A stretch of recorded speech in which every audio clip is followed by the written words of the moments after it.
Aminado sina Paolo Avellino at Kim Chu na ang presensya nila sa buhay ng isa't isa ay nagbibigay ng saya sa kanila ngayon. Una silang nagkatrabaho sa seryeng Linlang.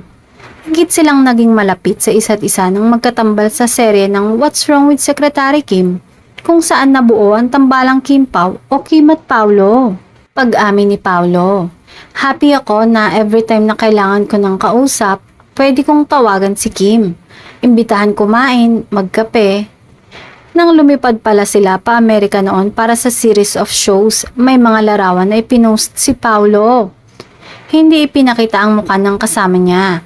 Pero sabi ng netizens, very obvious na si Kim yon dahil parehas ang background nila. Marami ang nagsabing ito ang beach date ng dalawa habang nasa Amerika. Saad ni Paolo.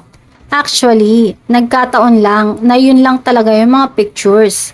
Nang usisain tungkol sa kanilang beach date, natatawang sabi ng aktor. Nung na-meet niya sila mama. Malinaw na ang tinukoy ni Paolo na mama ay ang kanyang ina na ipinakilala kay Kim. Pero hindi na siya nagdetalye ukol dito.